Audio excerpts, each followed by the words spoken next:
Yo, yo, yo. You are now tuned into the Absolutely Sir podcast. I'm your host, Cleveland's Trump. My name is Devin. As you can see, we got a third in here today. We want to welcome T to the squad. What's going on? He's going to be joining us. Absolutely, sir. Absolutely. Welcome to the team, bro. Much appreciated. We're going to be glad to have you. Much appreciated. Throughout the week, we received a lot of love and support. We want to say thank you to you guys for rocking with us so far. Yes, There's a lot more to come. Thank you for subscribing and liking the video and commenting on the last video. Even though it was just like a pilot, it wasn't like the full finished video. Y'all still left some good comments, some good feedback. Good feedback. Mm-hmm. So, absolutely, sir. I just want to start it off by telling a little story. I was telling one of my boys, Schmitty, shout out Schmitty, Rhode Island was good. I told him, we're launching a podcast. He's like, how do you even start something like that? What are you guys going to talk about? I said, well, we opened it up talking about dolphin nip. He's like, hold on, bro. Dolphin nips? I'm like, what are you talking? He's like, yeah, the thing in the ocean, the dolphin. I'm like, bro, young Dolph and Nipsey. He's like, oh, okay. So he... you gotta be careful how you word your words. You do. Slang, even when I'm like talking in a professional atmosphere, I say to y'all, don't worry. Sometimes my slangs don't kick in into my professional. So if y'all don't understand what I'm saying, just let me know. Man, sometimes it's the only way you can get your point across is to use the slang. It's like, okay, there's no other words in the English vernacular that's gonna help me get the point across to you. Right. Just saying this the way I need to say it. You know what I mean? Man, well, what's been going on this week, man? There's been a lot. People going to space again. I seen that, man. I seen the what was it? Michael Strahan. Yeah, dude with the gap in his teeth. Michael Strahan. I ain't understand it. I'm like, they just went up there and just came right back down. I don't even know if they broke the stratosphere. That's the thing. They're not technically. I guess they're technically going to space, but they're just breaking the atmosphere. They're not like going to the moon or nothing. Yeah, they ain't gonna do a spacewalk, but it's a rich person kicking. That's the thing, bro. That's what's weird to me. All these rich people going to space. Elon, Jeff Bezos, they trying to leave us here on Earth. Oh, that's the plan. That's the plan. If you think about it, what was it, like the 5 richest people in the world went to space? What was it, a month or two ago?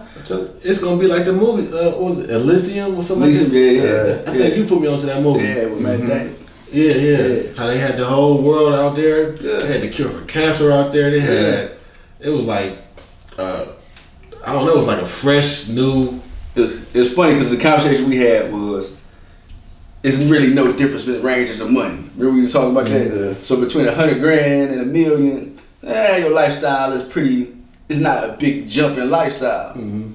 And I was saying it helped because we were talking about the uber rich, the $200 billion boys. And I was saying like, they make a lot of stuff in that price bracket that we probably never even thought of to do. So each person on that ticket probably cost them $100 million to go.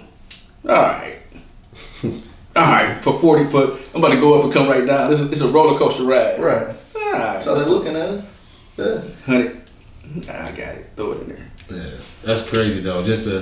And I'm looking at it. I'm like, this is about to be the next theme park. Going to space, coming down. It's probably gonna cost $20,000. Are we gonna call it going to space? So you going to break the atmosphere? The marketing team gonna be genius behind it to where the public gonna be coming up there. So listen, I'm an avid reader of all kinds of stuff, man. Okay. I'm looking at the ride report. I like to see what the other side is doing. Hopefully when I get there, I'll be able to play on the level playing field. Right. They actually selling the tickets to a space balloon restaurant that they're creating. That's a space balloon. Yes, it's like the size of I forget how big it is, but it's in a restaurant. They're gonna have a Michelin chef on it, and he's taking you up, and you're gonna eat in the upper atmosphere. You're gonna have dinner in the upper atmosphere. Right. And there's a number attached to it. It might have been $300,000 a person, and they're not gonna launch until 2025. Just put your deposit down, your $300, and we're gonna go eat some little bitty filet mignon in space, man. That's the new kick. Yeah. So I think sooner than later they're just gonna make a whole little space station hotel And he be like, man, I'm gonna go stay in space for about 2 weeks, clear my head. It's like, nah, you guys good down there on Earth. We just about to kick it up here. You know, it's what it's going to. That's what it's gonna be. I'm telling you, it's gonna be a direct line. Like it's gonna be a direct line to space, and they gonna start building stuff that's gonna just stay up there to where now you can survive just in space. And now you just looking down at the world like, I see y'all crumbs down there. It's coming, man. It's coming. Then once the lower people get to space, they gonna go to Mars. The rich people gonna be like, all right, we done with space now. We're going to Mars. You guys are here? Hide your money, y'all. The poor people around. Let's go to Mars. I wonder who's gonna drop the first album in space. Soulja Boy. So he was the first one that did it. He was the first one that did it. I'm the first one to be in the atmosphere and drop this on the stratosphere. Man, Just happened. Soulja Boy. Soulja Boy. Man, but Rick Ross dropped his new album this week. Yeah. I know we talked a little bit about that last week. We were talking about a little bit off the record before we started up here, but like me personally, listening to it, I listen to albums 3 different ways. I listen to it for the lyrics, for the content of it. I listen to it for the production side of it, and I listen to it for the mixing side of it. Right. It's just because I'm in the music world and my brain just always listen to it like that. Like I need to hear how this song was mixed. Absolutely, I need to hear the production, the quality of the production, and I need to hear the lyrics to make sure that this content is matching up with everything. Right. Now we're also gonna always give you all 3 of those is gonna be solid. But at the certain point, like you keep getting the same thing, it's gonna become stale. And I think that's where I'm at with this album right here. It's like it's good, but it's like it's the same Ross that we've always been getting. It ain't been on switch up. So to me, like it became stale to me. Right. I think with Ross, man, I see. It's funny that you listen to the projects for those things cause you're an audiophile. You're like, let me dig into the technical aspect of it from the music, and you go about the music a little bit different than I go about the music. So I'm looking at the music. I'm thinking about energy. Right. I'm listening to it for the energy. I want to be in the place when I listen to an album. I'm listening to it in the complete album, and I want to get how cohesive is the project. That's what I'm thinking. That's what I'm thinking about. And because the way people record these days, I'm not even listening to the audio quality and all of that. It's compressed through Apple Music, all those different things. So I'm listening like, okay, how cohesive is the project? If I go from track 1 to track 13, did it keep me in that space? That's the thing that I wanted to be in. You know what I mean? And sometimes I gotta listen to it, you know, a little in different environments. Cause I ran it, you know, being in the music, how we been. I've seen records where people say, I don't like that song. Right. And I'm like, you will. You Every will. time. Yeah. Go to the club, have the night of your life. And let that be the track list in the background playing while you having that time of your life. Right. And next week or Monday when you go back to work, you like, that's on your playlist now. This last night, it was crazy. It was this going on and that going on. Unbelievable. And that's gonna become one of your favorite songs. So a lot of times the environment that you hear it, the way where you receive it at, is all that plays into it. If you ride in the car, you listening to Ross, you just did that nice deal. Right. That check touchdown is gonna feel good to the bank account. No, it's quality music though. It's quality music. But it's like I said, steak every day becomes steak every day. Like even though it's steak and it's good and it's made exactly how you want it to be made, but you keep eating it every day, you know, your body gonna naturally just be like, all right, I'm tired of this. Right. Like I was expecting like Aston Martin music too, like something like that where it's. He took it from a different angle. You know who the master of that is, in my opinion, and this is what makes him the greatest, is Jay. Like Jay is a master at catching a moment of his perspective and putting it into a project. Right. So Jay at 50 plus years old, if Jay comes out with an album, you gonna go listen to it because you want to see what 55-year-old Jay-Z's perspective is on the world, and he gonna put it into a package for you. And it's like here you go. Here's Magna Carta. This is a window. It's just a snapshot. It's 444. Right. I'll give you $1 million. And that's what I'm saying when I say I listen to an album for how cohesive is it? Was this a window? Or did you just go in there and say, I need a song for the chicks? Bring me a singer. Let me just make a song for the chicks. Yeah. Did you go about the album in that way, or did you say, Kingdom Come, like with Jay and Kanye, we just gonna go to Paris for a month and record nonstop? Mm-hmm. And in this 2 weeks or 3 weeks we record, that's the album. That whatever space we were in creatively in that window, that's the album. Because as rumor have it, they say Jay did Blueprint in a few weeks. He got all the beats from Ye, and he was like, all right, let's go. And I just made a box. This is a window into my world. Mm. Like that's what. When I heard Nipsey's album, Marathon, R.I.P. to Nip.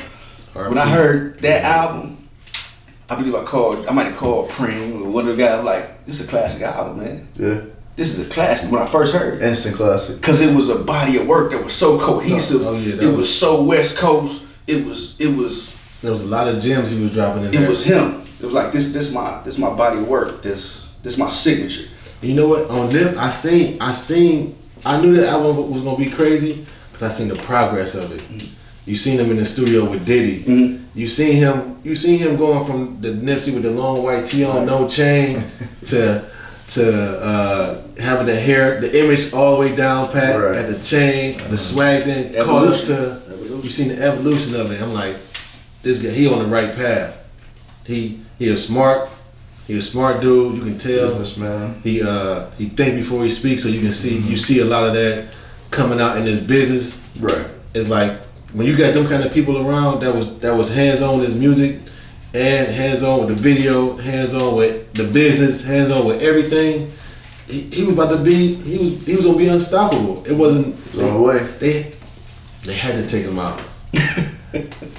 The game has a way of eating those players that break the system, right? You got ever so often you have the players. It's like it's uncanny how it happens, right? You have a young Dolph or one of these guys that just they find the scene and they break the system, and it always feeds into the conspiracy theories and all the other things. And you're like, it always happens to be the players that break that buck the traditional way of doing it. You know what I mean? We were talking about that this week. We're gonna keep that off the record though.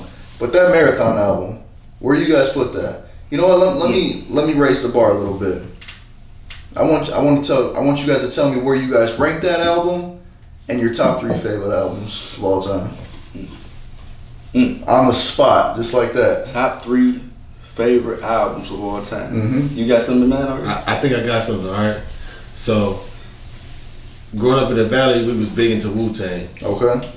So, I think it was 36 Chambers. Okay. That album was, because all the albums I like that's big to me was like moments in my life. Yes. Yes. Because I got some good albums that's now. Some favorite albums now, but these moments in my life changed me. When I heard that Wu album come out and I seen all 9 of them together, it reminded me of how we was in the project. Yeah, it takes you back. It took me back to there, to where people was wearing wallabies. We had the big 3X clothes, the jerseys, the white tees. Man, they reminded us of who we are so much. So that album. And then LOX came out. We Are the Streets. The We Are the Streets was like, it's the Wu LOX, and then I got 2 more. That's the same because this is a tough question. Because the 400 Degrees. Okay. These are all my third one. The 400 Degrees. The DMX is Dark and Hell is Hot. Heavy. And you got it's actually 4. It's DMX, Hell is Hot. You got 50 Cent, Get Rich or Die Trying, and you got Jeezy, the first one. All those played a part in my life when they dropped. So he went for extra innings. He went to 5. I had to go to 5. That's fine. You can get an honorable mention in there. All right. I couldn't do 3. Top albums. So when you put it in perspective like that, tell the people. I think Reasonable Doubt has to go into the pantheon of greatest albums, because that was just a snapshot. And if you look at how well Reasonable Doubt aged as an album, you could put it on right now front to back, it's there. It's relevant. It's there, and I think that's an amazing project, especially from independent artists at that. Like to make that body of work, it was authentic. It's heavy. I forgot about the reason without There's a lot of them, man. It's my a hard second question. one, It's loaded. I'll pull it from a point in time in my life, and I say "Me Against the World," Tupac.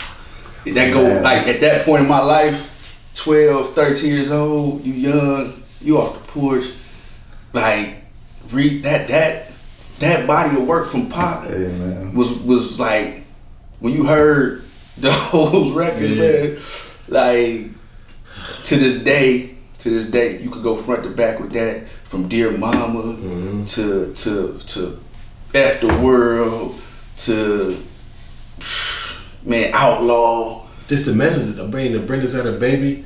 That's album 4. Okay, that's okay. This album Me Against the World is when Pac went to jail and he came out like a raging bull, and he was like, you know Against what? the world. So many tears. So many tears. When you start going into that space, it's like I'm I woke up screaming "F the world," like what's up?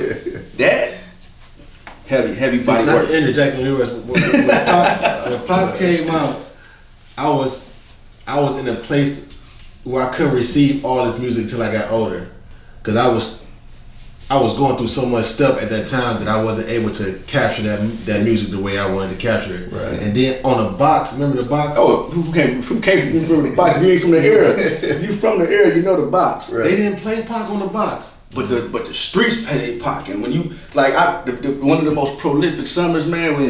When and this is not one of my favorite albums, but when Above the Rim soundtrack came out that summer, oh, that was you're 13. It's a hell of a summer. Pour out a little liquor, Sweet Sable on there. You like this like you said, those are moments of that point in your child. But I'm putting Me Against the World there. Okay. A third album, which, and again, I'm just gonna pull albums I know, like you said, that I feel was cohesive and was those identifying projects. I'm gonna put Riding Dirty, UGK. Because that window of time for me was like, man, hey, a pocket full of stones. Now listen, Riding Dirty was put you there, put me where I needed to be. One day you're here. All of that, man. All of that. And then you go. I'm gonna go a little bit back and say a sleep album from a GOAT that I think they don't get enough credit. The Fix from Scarface was a classic project that just came through, and I don't think there's many artists that can go in that studio with Scarface and come out victorious in that booth, because that man from song creation, shouts out to Face, is a animal. I've had the blessing of seeing him work in the studio and drop a record and be like, that's the record with Preem? Yeah, we actually recorded with some song with Face, and like vocal control, direction, knowing where he's going, inflection, and just professionalism and putting it together. Like Face is like cut above, man. And that project, guess who's Bizak with him, Face, and Benny Siegel, and to have to go on that track after Face, or after Jay, because Jay laid a legendary verse on that one. Still smell the crack in my clothes, don't make me have to relapse on you. And then for Face to come in, Hot Pilot, Jar and a Spoon, trying to make me 40,000 to move. Hotel star-studded rock stars and goons, plain clothes, tried to rush in my room. Like he said that on that verse, he was on Drink Champs. He would say that on that verse, his somebody had passed away, and he was actually crying while he was doing that verse. So that's why you feel the pain in that in that verse. He said that on Drink Champs. So somebody I don't know who it was that passed. I think it was somebody's son that passed away. So you think about the other record? It was him, Siegel. As I walk into the studio, the dudes were big. I got a phone call from that's two different records. That was on This Can't Be Life. That was This Can't Be Life. And Faze's ability to do that, and as a writer, as a lyricist, as a musician, that dude is amazing. So I'm putting that up in my pantheon of albums that put me into space. I want to go 5 just to make everything even, but who would you put in that space, in that window? I want to throw, I think you got to throw, I'm going to throw Jeezy in there too, man.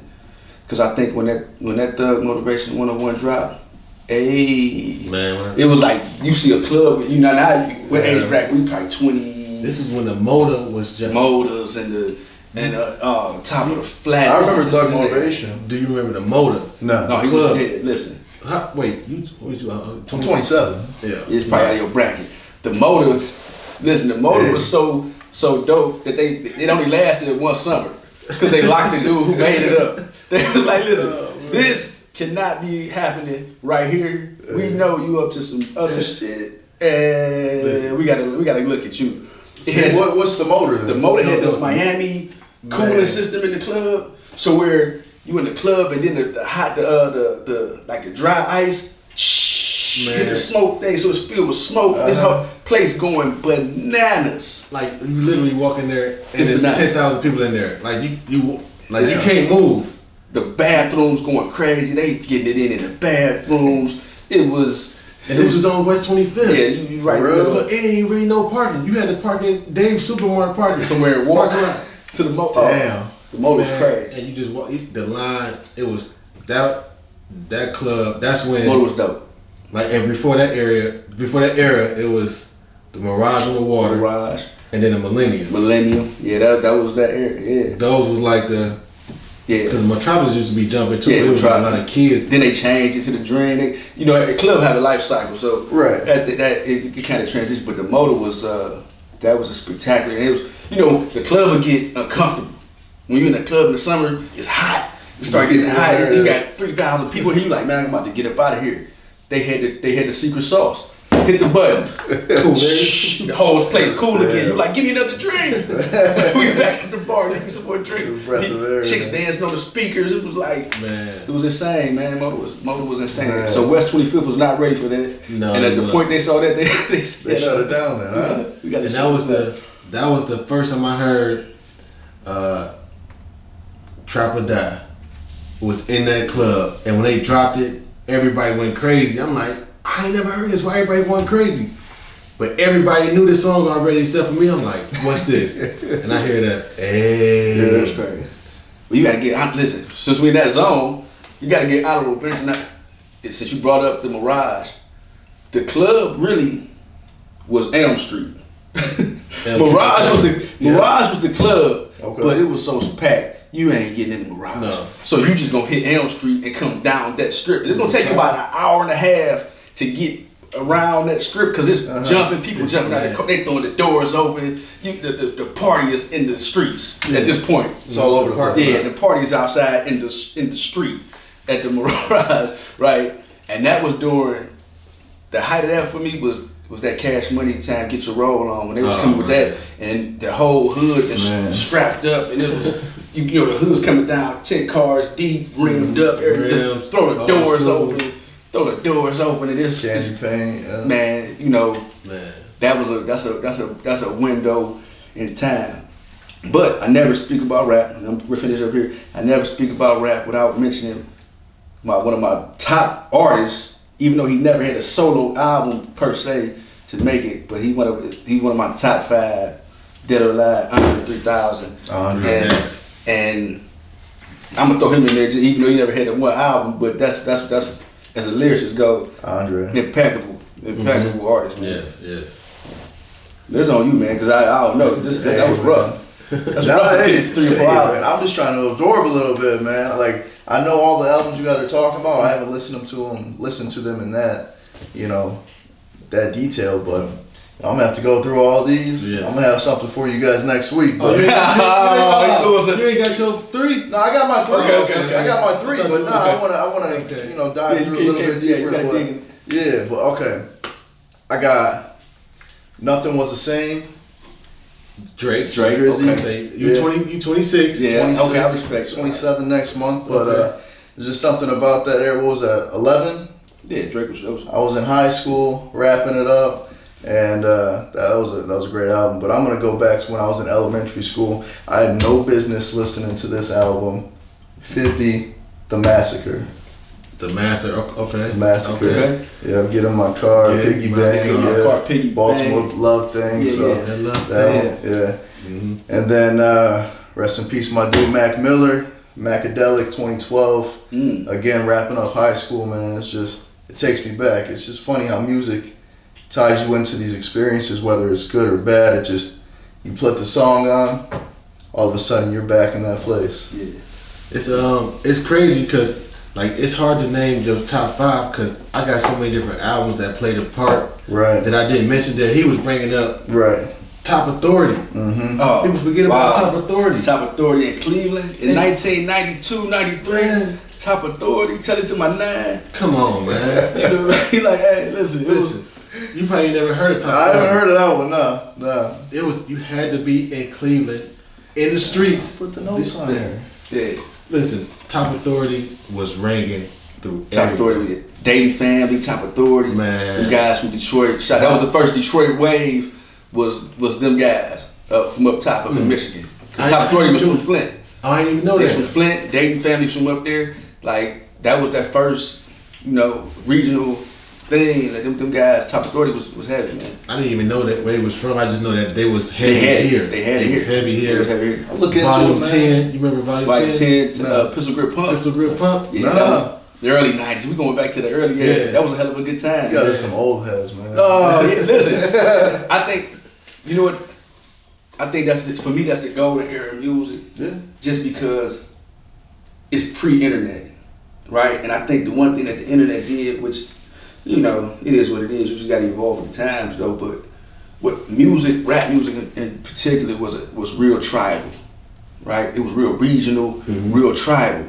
So it was dope to get it to experience something from outside your region, and you bring it in, and it was new. Right. It was like when you heard Wu-Tang, you like, this different, man. What the hell? These guys coming in and on the RZA production, and you like, this different. And for me, I was in love with. I think my first. I'm about to tell my age here. My first tape I ever bought by myself was D Nice's TR-808. I was 9 years old. So y'all can do the math and figure that out if y'all want to. I was 9 years old, and the TR-808, and then right behind that, this back when I'm probably 9, 10 years old, Teddy Ruxpin. You don't even know what Teddy Ruxpin is. Man. You know what Teddy Of Ruxpin course, is. man. I had went and got my aunt's NWA tape. You had the actual. Yeah, I had the bear joint. Oh. I didn't have no what, because back then you broke. Everybody ain't got like a Walkman. We ain't got that. I got a Teddy Ruxpin. Let me go. I take the NWA joint, slap him back into the back of the Teddy Ruxpin. I got 100 miles of running all night. So I'm a kid. I'm listening to 100 miles of running, and I was like, oh, this is it. This is it. So after that, I'm buying Too Short. I'm buying. Man, I'm into the music, but I'm saying that all to say is the music was so tribal that once you heard music from a certain region, it was always different. Right. Every music was like the music we had coming out of the Midwest. You had Twister, and Common over in Chicago, and different groups over there. Crucial Conflict. Then over in Cleveland, you had Brothers for the Struggle. You had Bone. You had Gerald Levert. My guy, the dudes that made So Flossy. With shout out to Fatty Banks, like So Flossy. I think it might have been Midwest Mafia. Okay. But yeah, so it was regional. So when you experienced the music, it was always something new. When you went to the record store and you saw the posters up, I remember buying Coming Out Hard. When I saw MJG and Ball in the Lex, I was like, okay, this is what I'm on. I remember it vividly. My first tape that I bought was Snoop Dogg, Doggy Style, and I had no business buying that at all. Another I didn't know. Classic. I didn't know what I was in for on that one, but all I know is that balls in your jaws was the topic of every song. And classic, man, that album, Gin and Juice. the album got me through some times where I was just like, Yeah.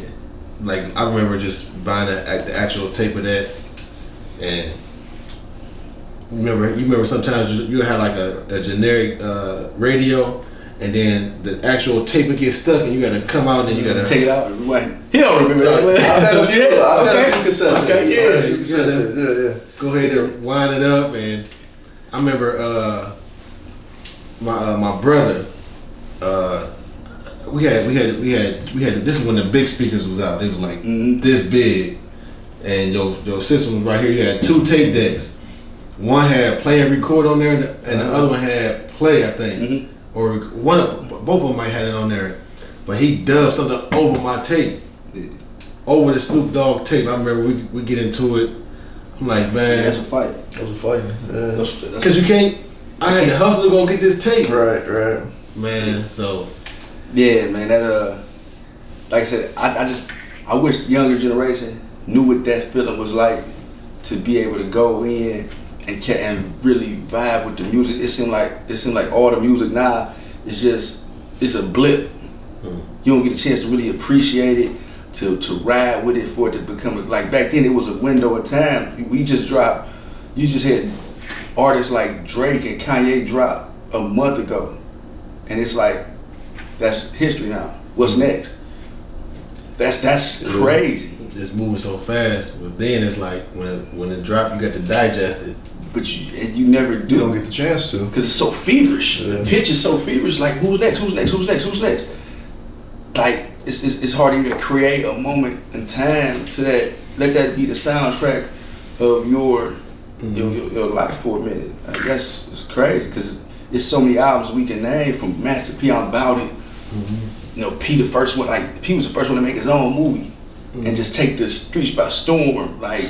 With the VHS joint, right. Like people had the VHS. I'm About It. Like you got to see this, and I don't even remember the movie, but the soundtrack was phenomenal. Like it was, but he was able to take advantage and craft that window of time. It's like, man, you gonna remember this for the rest of your life. Like Michael Jackson's goddamn Thriller, man. You know what I'm saying? Like to make a project like that, and that's Prince Purple Rain, like. Those seminal projects that is gonna last the test of time. Forever. It's hard to do that now because it's micro. Everybody they discard the music so quick. They just discard it. So it's a flash in the pan and it's done. Unless you got that huge radio hit record or something like that, they look over the body of work and I don't know if they appreciate it. I think like when it dropped. Like the music lasts for that moment in time, and then later on is when people start to come back to that, like, oh, that was a classic, and it start becoming like the timeless music from that point on. Because right now I'm hearing like samples coming in from like 10 years ago, like this just really dropped, and now you sampling this. Right. Like back then, like you just go back to the 50s, 60s, 70s and sample like real instrumentation kind of music. Yeah. And now they just going back sampling like more recent stuff. Like, I got a question for y'all. What's the question, sir? That is in line with what we're saying here. Okay. Do you feel like we discard the history quickly? Meaning we lose that connectivity to the past quickly, or we overlook it. Like the history of what though? Or whether it's music, whether it's sports, are we all prisoners of the moment and we just discard the old? Like when you talk about music and in any genre, you can go from rock to hip hop to pop, and we say you could tell a young singer and say talk about Whitney Houston to a young singer, they kind of like or Mariah Carey to a young singer, they kind of like.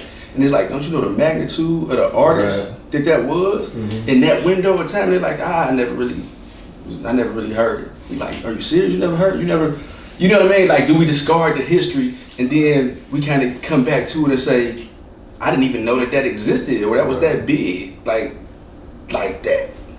I think fans come in stages. So whatever age group that fan is whatever music is out at that time.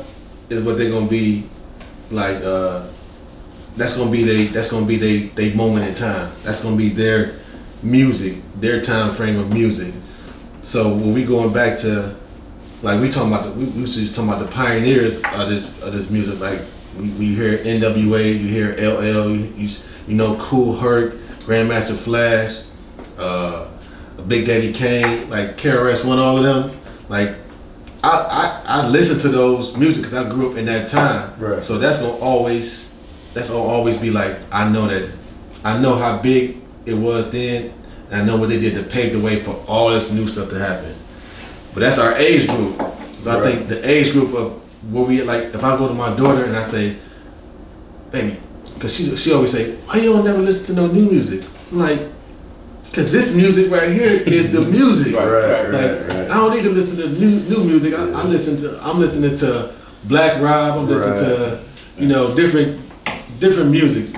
And she like, well, throw on some NBA Youngboy. It's like, why? Like, NBA Youngboy is like my window of one new music is like my window of one new friends. It's like, right. I'm not open for no, like, my friends now is my friends. Right. Like, we don't need no, you know, and that's how it is with music. So I think it's just the age that you in, the age bracket that you in determines how far back your music history goes. Music, sports.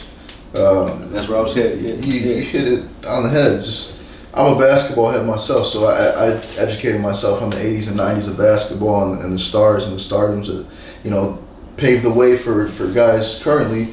You go ask my 14-year-old brother who's his favorite basketball player, he's probably going to say Steph Curry because he's shooting 10 feet behind the three-point line. But, you know, if you go back and you go back to the late 90s, you're watching Vince Carter go between the legs, arm in the hoop, or, you know, Mutombo. No. It's just like, it's depending on who you ask. And that's what I'm saying. My question is, like, do you think that method hurts the evolution or hurts the conversation where you really can't have a true conversation because everybody is a prisoner of the moment? Like, well, this is the greatest player, and it's like you never experienced or you never studied this guy, like Kyrie Irving, his godfather. Who was his godfather? I want to. It's not Rod Strickland, but it might be Rod. If I'm not mistaken, it may be Rod. We might have to put this up next week. But some of the moves that he makes are, you can see it. You're like, oh, you can see the influence of it. And to a young kid, they may say like, oh, that's the craziest. You never hear anything like that. It's Rod. It's Rod Strickland. It's Rod. You was like, I never seen anything like that. You're like, well, Rod Strickland had moves like that, and he had handles and he did things. My guy from Denver, Abdul Rahim in Denver, crazy scorer as a point guard. He could get a bucket off.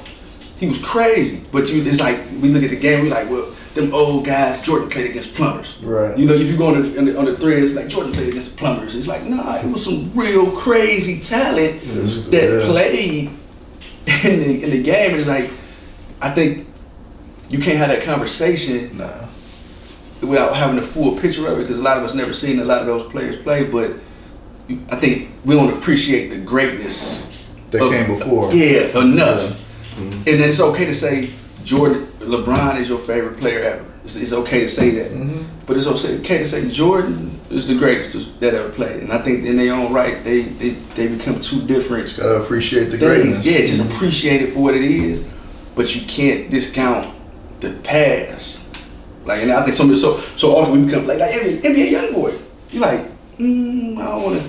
But NBA Youngboy putting up crazy numbers, and he making music for his generation. Yeah. And you know, you gotta appreciate the game. I would say this: like, history will always repeat itself. It's like back in the 70s, you bought a classic muscle car, then you paying, you know, something crazy for it, right? But then as the 80s come in and the 90s come in, you forget about that. But while you forgetting about that, that car is appreciating. Right. So the music is appreciated at that time. That's why, like, when Reasonable Doubt dropped, it wasn't like the impact that it has now wasn't the same then. Like, as as the time passed and you started hearing other music come out, it started taking you back to let me go back to this. Right. And now the appreciation for it is like, now that's on a higher level now. Like this music then traveled with you through the whole time. It's been with you, it's been there the whole time, but you had to go through so many different other musics to be like, I need to go back to let's just go back to the basics. Let me go back to this and appreciate this. So those classic albums gonna always appreciate in time because that's what classic albums do. So, but how do you I don't think it's gonna be forgotten. How do you think technology impacts the quality though? The quality of the product that we get now, both in sports and in music. How do you think? Do you think that the accessibility hurts it? The mechanics of how those things operate now. Like back in the days, when you made music, you had to actually go to the studio. Right. It might have been reel to reel. You know what I mean? You might have been on the 8-track machine or a DAT. It was a little bit different. So to get actually in and get your music heard required a whole different barometer of skill set to actually get in and break into the game. And with sports, you actually had to go to college. In the 80s and the 90s, it was like into the mid 90s, probably, when you had Kevin Garnett and Kobe and that whole wave of high school players come in. Prior to that, it was like you got to go at least do 2 years of college, man. You got to go do those things, and it changed. So the quality of the style of game that you got at the professional level was different because of that. So how do you think that now that you can AAU your way into it and kind of build your brand and kind of get there? And I think that hurt the product. No, I think it enhances the product. I think it speeds up the process because everything evolves to become a more efficient way of doing things. And I think we just watching in sports, we watching music, we watching technology, we watching everything evolve in front of us, and it's making things way more efficient to where before you had to go and I was about to use a microwave, but I don't remember the microwaves back then, but I just say, you had to go, it took 10 minutes to warm up something. Now it takes a minute to warm up something. Right. Or before we had to go to the store, wait in line, buy the tape, come back home, play it, to where now it's like, oh, that's out, let me go to Apple Music. Right. And then, I will say, I think it's too accessible. Like, it enhances the process and it brings the cream to the top. But you got everybody dropping mixtape. We can make a song right now with all three of our phones in the next 5 minutes and drop it to SoundCloud. Anybody can do that. But again, the cream rises to the top. It's all it's perspective. So I don't get what you're saying then. So is it better or worse? I think both. Okay. I think both, because if you're actually talented and everything's accessible to you, you're gonna get found. But I think like the technology and the efficiency of how things are evolving and the speed of it, this is the survival of the fittest. It's like, that's fair. You either gonna drown or you gonna swim to the promised land. Yeah. Like this is because it's coming out so fast. You can't, like right now it's a metaverse coming out. We got cryptocurrency, we got the coronavirus, we got the Omicron virus, we got Delta. It's everything that's coming at you so fast. The Marion, like everything coming at you so fast. You gotta process everything. You can't take in everything. You gotta evolve yourself to where it's like, oh, I got bits and pieces of that, I got bits and pieces of that.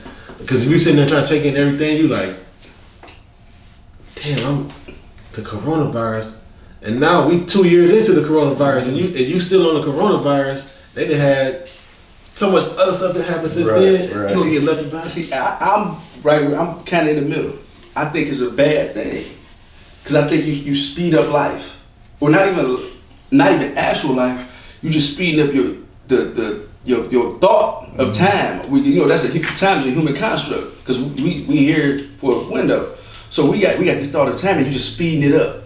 And the speed of information is it's just too quick now, right? So when you go to music, and you saying that the barrier of entry is zero. Let's record this on my phone over a 2-track, and I'm about to record this up straight up to SoundCloud right now. So the intangibles of actually knowing music, Like if you say, all right, what's the chord we coming in on? What chord's the chord progression? I don't know that, man. Right. I'm about to go into freestyle. Hit it. Right. Punch me in right here. I'm about to punch it. So then you like, well, then you look at the quality of the lyrics. You like, shit makes no sense if you read it out as a verse. It makes absolutely no sense. But okay, that's what we rolling with now.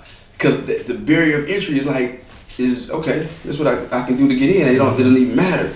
And with sports, I think it hurts the competitiveness of the game because it's like the barrier of entry it's not as challenging now. It's the business of everything is in front of you. So it's like, okay. Whereas, you know, back in the days, maybe those rivalries were real. You wanted to be the best player. I come from this is my team. We playing those guys. Right. They opposition to us. I feel like now it's a lot of young kids going in with just raw talent instead of a combination of raw talent and fundamentals. Mm-hmm. Back in the day, it was a mixture of both. I feel like a lot of guys just go out on the court to make a highlight clip so they can post it on Instagram, get some views. It's the business part. And the technology is so crazy because now you got the best athletes. Right. I think physically, like, they're the best athletes now. You like, this kid he's been bred to play basketball. He had calf massagers and leg stretchers and warmers, and he only ate high protein, low carb diets since he was 8 years old. Like, we just bred him to be this freakish athlete. But the intangible that I think that's what people romanticize about Jordan's era. That intangible, that fire, that Kobe, that Mamba mentality is like that you only get from sharpening that iron in the fire. I think that's what they like. Where's that edge at? It's like, what edge, man? It's like Floyd Mayweather and Mike Tyson, right? Mm-hmm. Floyd is the best professional boxer I've ever seen. He's the best professional boxer, hands down. Absolutely, sir. But Mike Tyson is the best fighter I've witnessed. Ali's the greatest too. Those guys are in a different ilk. The Rocky Marcianos, they like great fighters. The raw sport of fighting. We just gonna go in here and fight. But Floyd is the master boxer. So if I'm gonna win on, because he understands the game. Okay, the refs. What are the refs counting? They count punches, jabs, power punches. That okay. They landed. Okay, so let me go touch him up. Slide out the way. 1, 2, 1, 2, 3, 4, 5. I'm ahead in the count. You like, well, how you ahead in the count? I hit him 142 times that round. He like, well, technically he did. Did he hurt him? Did he knock him out? He's like, but that don't matter. Right. I'm going by this is what we getting. This is what we doing here. Mm-hmm. And so such a skillful. Yeah. boxer. So the skill, so that part of it is that I think that's what was missing. You like, where's the edge at? Where's the? I want to knock him out. Like Mike Tyson when he went in the ring, we watched because he was like, you know what his intentions are. I want to hurt this dude. I want to hurt him. Mike Tyson was fighting so many demons that you see it in his eyes when they walk in that ring. That all my frustration is on you. Yeah. Like that was like I would could fight Mike Tyson fight was like a matador where you just like, why is this bull so mad? Like it's like I'm killing you. I saw a quote from Mike, man. He said it was orgasmic to knock people out to him. I believe it. That's what he said. It was orgasmic to knock people out. I believe him. I believe Mike. Shouts out to Mike. Mike went on the short list of people.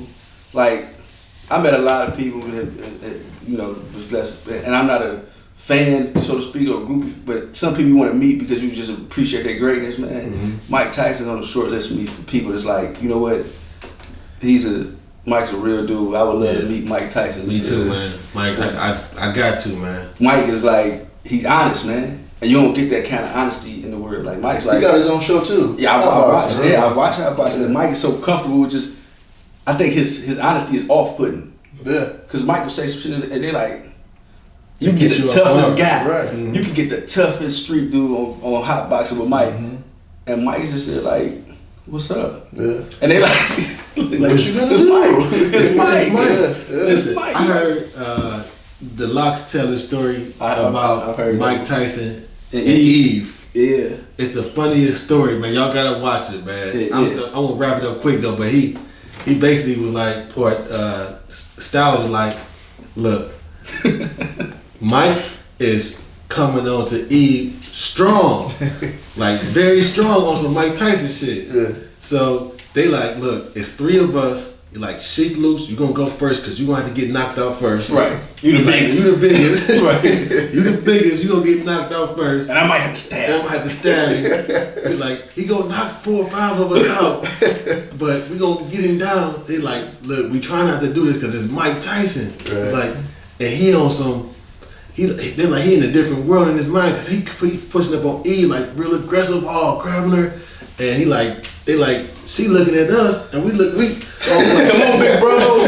He like, ooh, this is Mike. he like we felt like some bitches because it's just one person, and we all grouping up talking about how we about to take him down because it's Mike Tyson. And Styles and a lot, it's some real guys, and that's what I'm saying. Like them some real guys, man. Mm-hmm. And Mike is just a real guy, and so it's one of them guys. You like, I know, boxing saved Mike Tyson's life because he was going to hurt people one way or another. I'm gonna get this frustration out of me, and it's best that I do it in this square. Because I'm the best at exercising this demon in this square, and the record shows. You see some of the hits, some blows that he laid. And it's like, oh, you ain't gotta second guess Mike's intentions. No.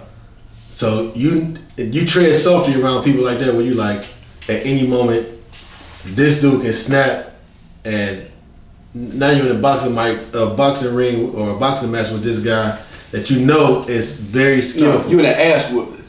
Let's keep it real. Right, listen, I'm in an ass whooping.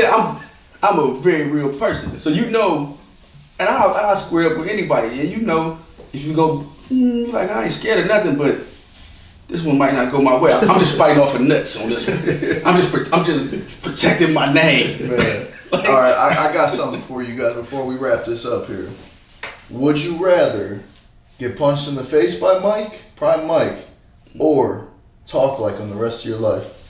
I'll be talking like I Mike. talk like Mike the rest of my life. I'm talking like Mike. I'm not. I'm talking like Mike. Yeah. I'm talking like Mike. Oh man. That's fair. You just don't know what the outcome of that's gonna be. Because you might be talking like him. You might end up talking like him. Right. Hey, that's a hell of a statement. Like Mike was, I'm what? Prime, I'm 205, maybe at my heaviest 200. Mike was knocking 6'6", 280, 265 guys out the ring. Yeah. Prime Mike was hitting them with enough force. He flew out the ring and was sitting in the judge's lap, like swallowing his tongue. Right. Like you like, oh, am I gonna take? Nah, I pass. He was an intimidating figure. He had people crying not to fight him. Like, nah, I don't want to fight him. I want to fight him. And then when you hear the stories where he went to jail and broke somebody's jaw, like these are the toughest motherfuckers in jail. Right. And I guess somebody tried to try him and he broke their jaw. Listen, Mike Want to was see if Mike was real in jail? Mike was out in Harlem at Dapper Dan's at 3 in the morning shopping, probably in a Rolls Royce Corniche drop top with no shirt on, at 3:30 with no security, By himself. with bumping the Mitch Gregg. Mike out here, Mike is a real one at this time. There's certain things you just know, and you just know what you're dealing with, and you like, I know what I'm dealing with there, man. Listen, Mike is America's nightmare. He got money. He very skillful with his hands, and he got that. I don't give a No fuck fear. about it. Where he like You go to a dude's house, he has a pet tiger.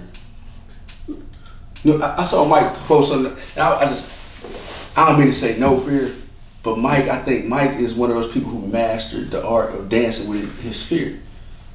And that's like, most people run from fear. Like, I don't, if it's uncomfortable, I don't want to do it, I'm scared. And Mike just was like, if I'm scared, I have to do it. You know what I mean? If I'm scared, it's a mental thing within him. Like, I got to challenge myself. I'm scared.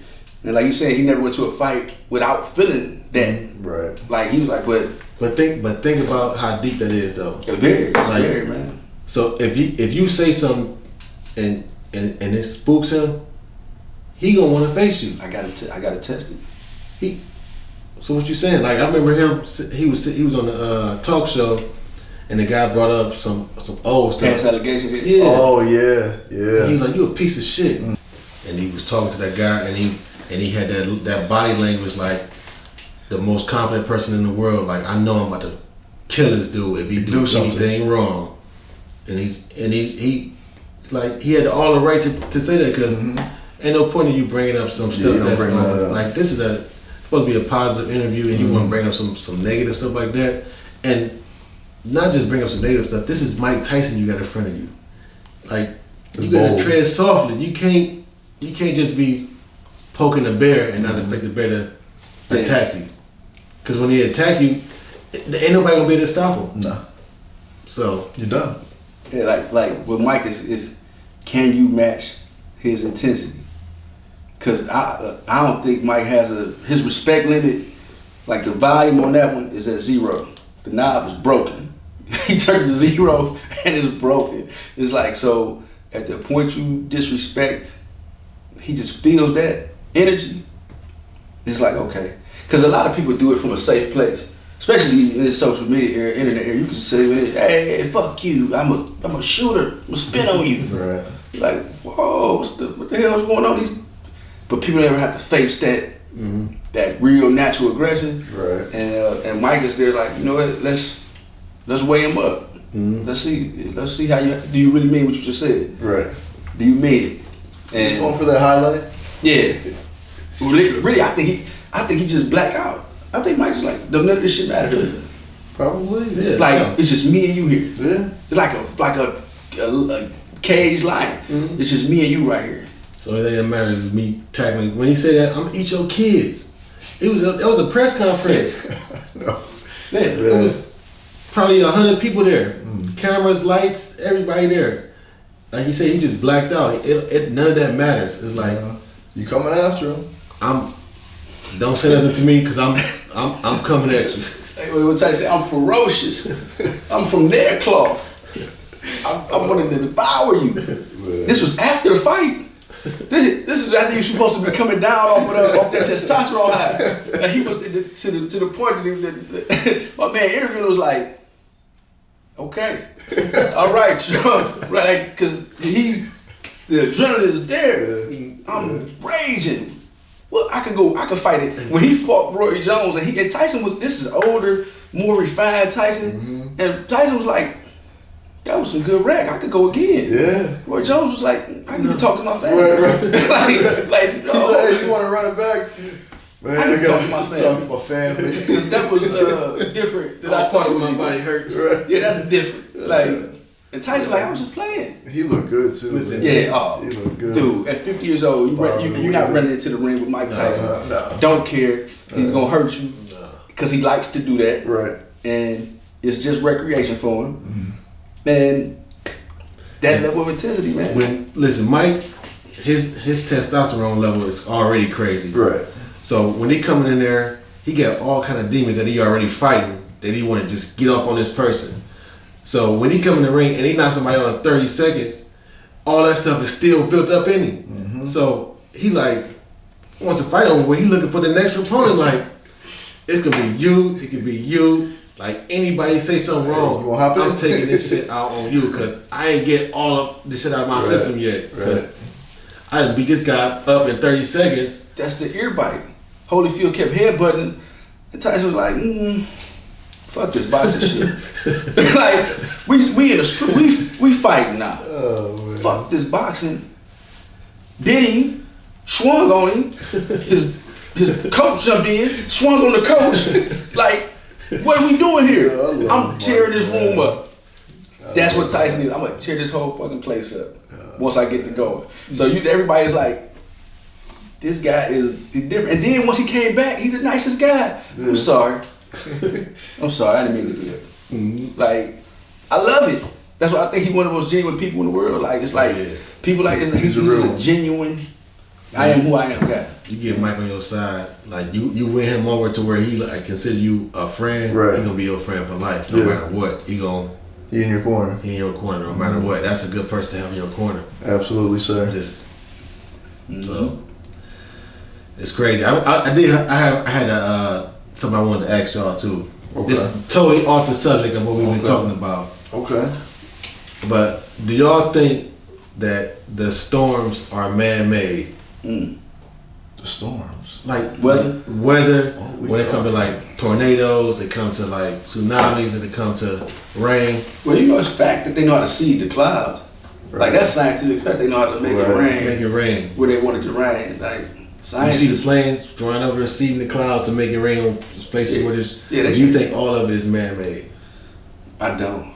I think it's science, and I think once you start playing with it, is you don't know which it's kind of like a runaway train, and you know you're at the limits of your knowledge. So if I start messing with this here, I don't know what the unintended consequences may be over here. I view social media and this metaverse thing the same way.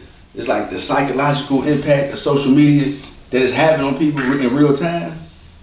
They didn't intend that when they created the technology to make the world to shrink the world, so to speak, with technology.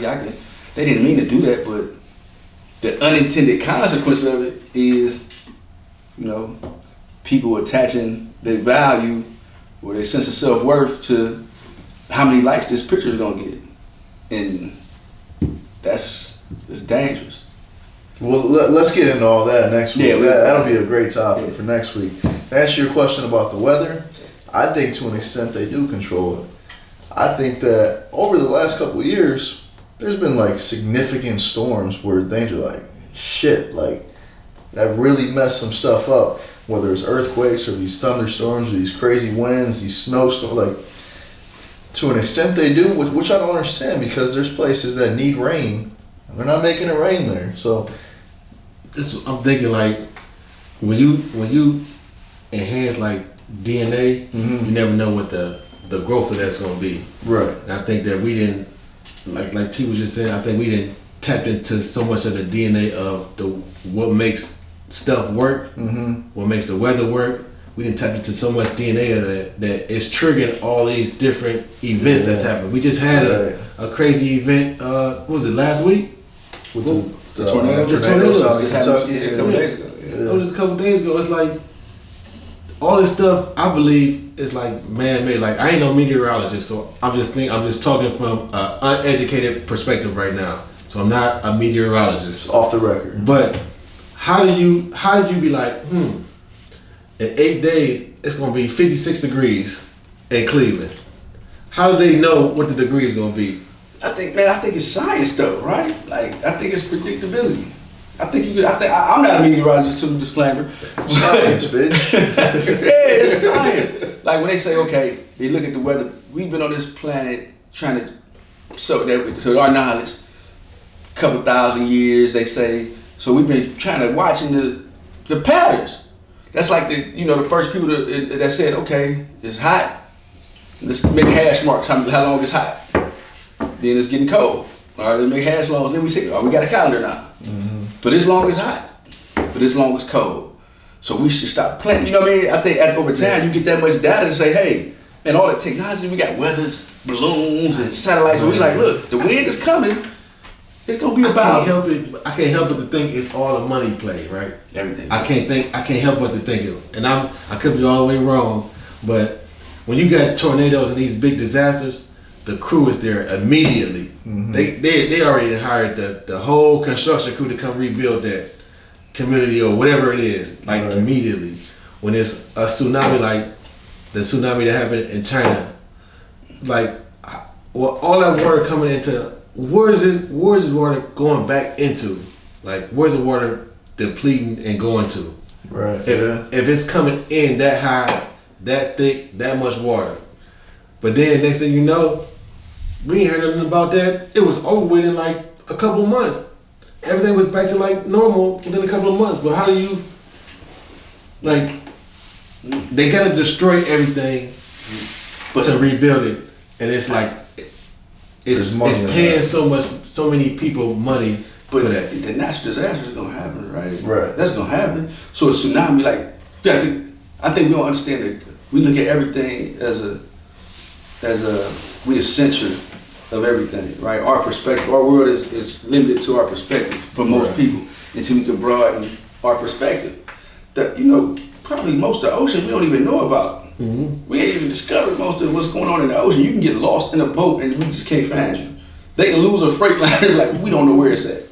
That's how much we really don't know as far as expansion. They can lose an airplane and say, we don't know where that plane is. It went over the ocean, and it could be anywhere over there.